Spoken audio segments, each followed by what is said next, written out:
Well, hello, revelers. All right, today is just a maintenance day here. So I'm going to show you how I'm having issues with my running headlights at night. They're just shining too low. I'm only getting about 50 feet of visibility on the road. It's just not acceptable to me. So I'm going to readjust my headlights. I'm going to show you how I did it and how to do it. And then we're going to upgrade the rear reverse lights. I put the LEDs in there. I'm going to show you how I did that. And then we're going to talk about the new tires. I ditched the KO2s and I went with something different. Something that quite a few folks are switching to. So we'll get into that. So stay tuned. I'll be right back.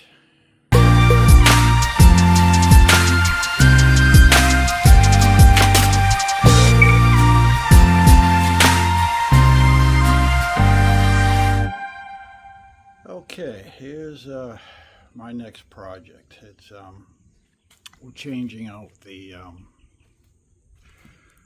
rear reverse lights. Let me turn you. So we're going to replace the bulb in here to an LED, which was supposed to be 800 lumens, which will be double or more from what the factory is. So I've already taken out this side, which was pretty easy. On the inside jamb, you have one Allen, a second Allen, and then you just pull the light straight to the side, and there's two little pins here, one here and one here. The third one, you don't use it. They don't. All right. Wow. I mean, the camera isn't showing it, but man, is it bright. It's got to be 4 times brighter. It appears to be at least 3 to 4 times brighter than the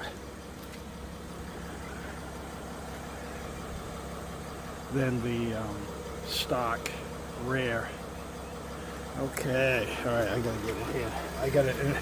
I have it in reverse with nobody in it. I got the emergency brake on. It's not a good thing to do, but I was alone and I wanted to check it. So, all right, now let me just put it in park. Okay, so what happened was I put the bulb in the passenger side, and I turned the vehicle on to see what was, to make sure they were going to be working.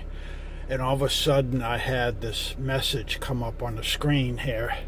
It said, right bulb defective or out or something. And I said, oh no. So I kept playing around with it, and that message didn't go away. So I'm thinking, well, maybe because it's all this whole thing is computerized. So if there's any drop in any of the voltage anywhere, the system picks up on it and it detects that maybe a bulb is out. So I figured, well, I'll do the other side, put it together, and then try the lights. That's what I did. Is I put the passenger side with the LED light in, and I put it all back together. Then I went over here on the driver's side and I took that apart, put the new LED light in it, and put it all back together. Then I got in and I turned it on, and the message, default lighting on tail light, was out. It was gone. So I went back, I started it and I put it in reverse, and then I set the emergency brake, and I went out back to make sure that the reverse lights were working. And yeah, everything's working. The directionals are working with the rear light on, with it out, with the directionals out. The rear light, backup light, is still on. So everything's working fine now. So yeah, if a bulb goes out anywhere in this van, this system's going to tell you that there's a bulb out. I got a warning once because I had a light out in the rear and I didn't know. You know, how often do you check your lights, especially in the rear? And it was a running light that was out, and they stopped me in town that night. It was a rookie cop. He was young and he was just looking to make a name for himself. He pulled me over, he gave me a written warning. I says, well, how, you know, I didn't know. I'll fix it tomorrow, no big deal. But the vehicle I was in, it didn't give you any indications that you had a bulb out. So it's nice that, in a way, it's computerized, and now it will tell you that, hey, you have a running light out, or you got a directional out, or whatever. So keep that in mind with these new vans. These new vehicles, I think most of them are all the same way. So yeah, so the rear lights, backup lights are working now, super bright. I can't, it'll be much easier to see in my mirrors what I'm backing up into. Now I gotta figure out this front headlight deal. I need to raise my standard headlights, not the high beam. High beams are fine. It's just a regular forward beam that headlights that are too low. I need to raise them a little bit. So let me go work on that. Let me see if I can figure that out, and if I do, I'll get back to you and I'll show you how to do it. Again, I found the knob.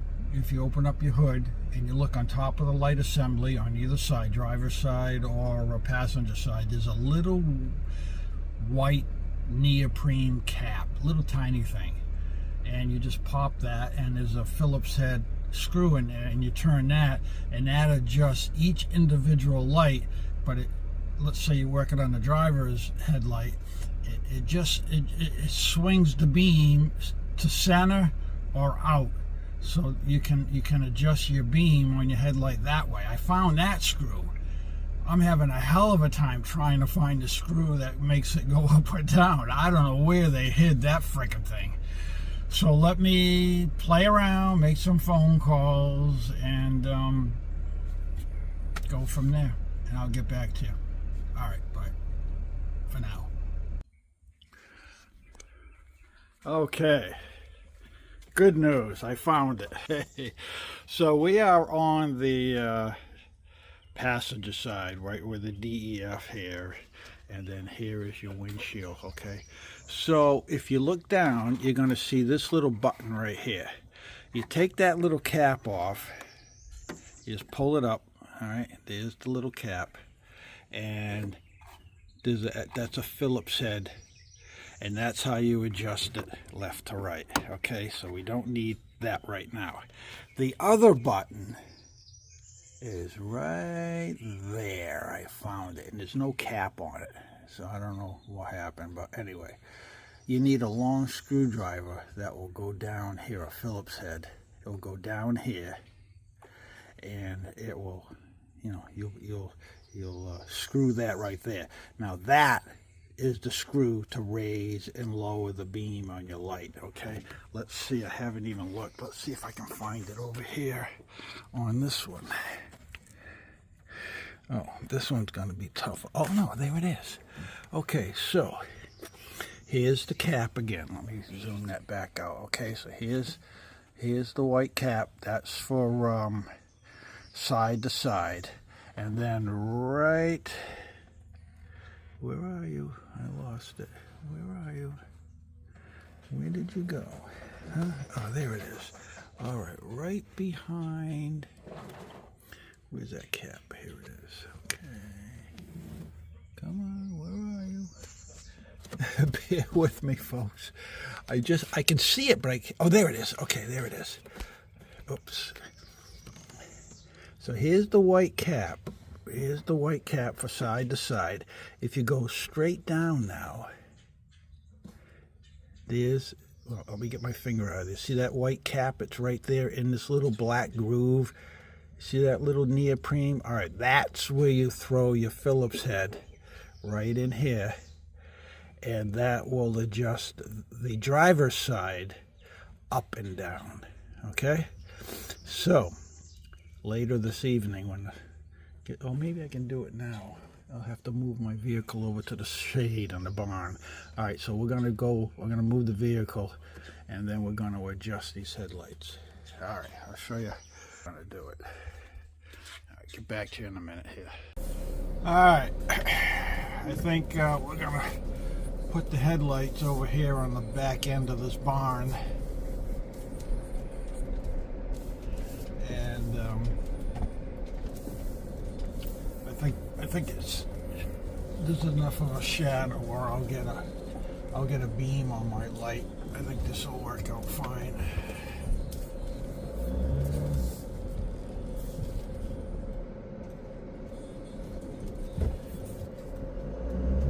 You can see I have tape. I have tape on the wall already from last night. I tried it, but I couldn't find the adjustment knob. I should have did that before. All right, so we're gonna come up right about 4 feet. Let me turn the lights on. Okay, there are the headlights. We got the headlights on. You can see one side's a little bit different than the passenger side is different than the front driver's side, so we need to adjust that. Okay, so how are we gonna do this? Put it in park. Emergency brake on. All right, let's go out and do some adjusting here, measuring and adjusting. All right, hopefully you can hear me. So, what I did is I found the center of the van, then I came over with my tape measure and I found the center of the two beams, which came up to 34 inches. All right, then I went over here, same thing. And then I took the tape, I put it on the wall, I found the center of the van, and then I went out, but I went out 44 inches on either side. And with the tape, I was able to, I put the tape up against the van, right here, at 34 inches, and I just, let me show you.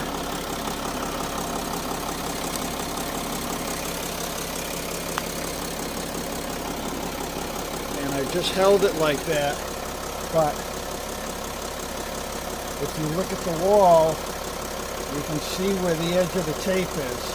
That's where the 34 is marked on the headlight, on the van, 34 inches, so it's projecting a beam a little to the side. And then the same on the other side, I did the same over here. It came out to be 34 inches off the van, but it's actually 44 inches on the wall, and I'm 36 inches off the wall right here. So that means my beams, the beams on my headlight are shooting out at an angle a little bit. That I'll have to play with at night when I'm my next trip, and then I can if I want it to you want it to shoot to the side a little bit, so you can see what's on the edge of the road. If there's any critters or signs that are posted on either side of the road, you'll have some light going into that. But my concern right now is the height, so we need to raise it up a little bit. I need to raise this up so that the top of the light's even with these here bolts, and that will be the same on that side there. And then it'll be a trial and error when I'm on my next trip. But at least I know where the adjustments are. And when I'm on the road, if I find it's too high, I can just back off with the screwdriver 1 or 2 turns on each side, and I won't have to have it up against the wall.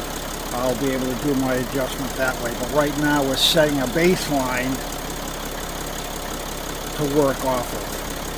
So let me get the screwdriver, and we're going to adjust the height now and get the height to come up a little bit to where the screw lines are. That may, because once you project this angle out, 100 feet,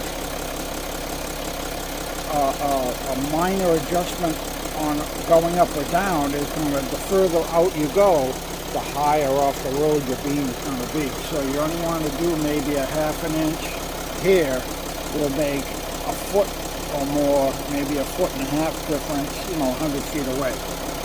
So let's do that, and we'll go from there. Okay, I adjusted my lights. I'm pretty happy now. So I found the center of the van, then I went off 36 inches from there to here. Before it was like 44, it was way out here. So I closed it in a little bit, and then I raised it. I raised the set. So these here are the center of the beams. The headlight beam right there. That's 36 from center of the van. And I raised the center of the beam, as you can see on the light.